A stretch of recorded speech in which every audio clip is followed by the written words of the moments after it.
లోక్సభ ఎన్నికల సన్నాహక సభ దర్పల్లి మండల కేంద్రంలోని న్యూ గురడిరెడ్డి సంఘంలో ఏర్పాటు చేశారు. బీఆర్ఎస్ పార్టీ శ్రేణులు ఎంపీ అభ్యర్థి బాజిరెడ్డి గోవర్ధన్కు టపాకాయలు పేల్చి ఘనంగా స్వాగతం పలికారు.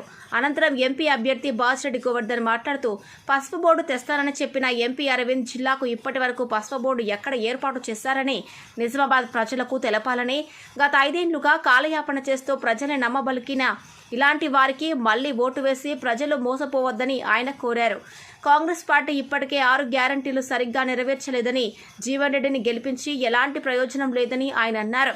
నిజామాబాద్ రూరల్ ప్రజలకు తాను ఎంతో అభివృద్ధి చేశానని, తన అభివృద్ధిని చూసి బీఆర్ఎస్కు ఓటు వేయాలని, రానున్న లోక్సభ ఎన్నికల్లో తాను ఎంపీ అభ్యర్థిగా పోటీ చేస్తున్నాను కావున జిల్లా ప్రజలు కారు గుర్తుకు ఓటు వేసి తనను భారీ మెజార్టీతో గెలిపించాలని ఆయన కోరారు.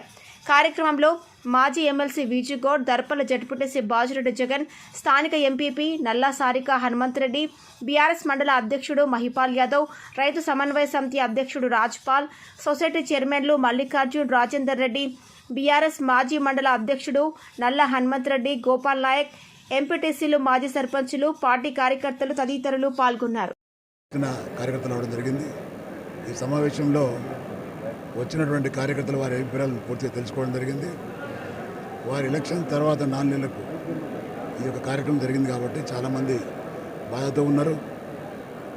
ప్రస్తుతం ఉన్నటువంటి కాంగ్రెస్ పార్టీ ప్రభుత్వం ప్రజల్ని మోసం చేసి గద్దెనెక్కింది కాబట్టి ప్రజల్లో తిరుగుబాటు వస్తూ ఉంది.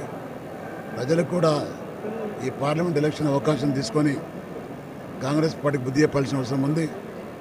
మరి పార్లమెంట్లో కంటెస్ట్ చేసే 3 అభ్యర్థులలో ఒక అభ్యర్థి ఆల్రెడీ ఉన్నాడు ఎంపీగా, అరవింద్ జిల్లాకి చేసింది ఏమి లేదు.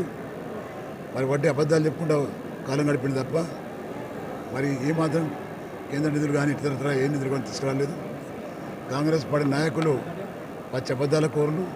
రేవంత్ రెడ్డి అనే వ్యక్తి ఎన్నికల హామీలు మోసం చేసి హామీలు ఇచ్చి ఒక హామీ కూడా అమలు చేయకుండా మరి ఈరోజు తప్పించుకొని తిరుగుతూ ఉన్నాడు. కాబట్టి వాళ్ళ క్యాండిడేట్ కూడా ఈ ఎన్నికలు తగిన బుద్ధి చెప్పాలని చెప్పి నేను కోరుతున్నా.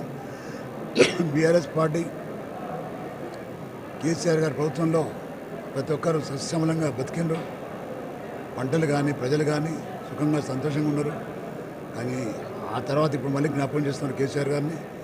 కేసీఆర్ గారి పరిపాలన బాగుండే, ఇది దొంగల పరిపాలన, దోపిడీదారుల పరిపాలన, మోసగాల పరిపాలన అనే విషయం ప్రజలు కళ్ళు తెరిచింది. కాబట్టి తప్పకుండా ఎన్నికల్లో కాంగ్రెస్ పార్టీకి బీజేపీకి బుద్ధి చెప్తారని చెప్పి మనం చేస్తున్నాం.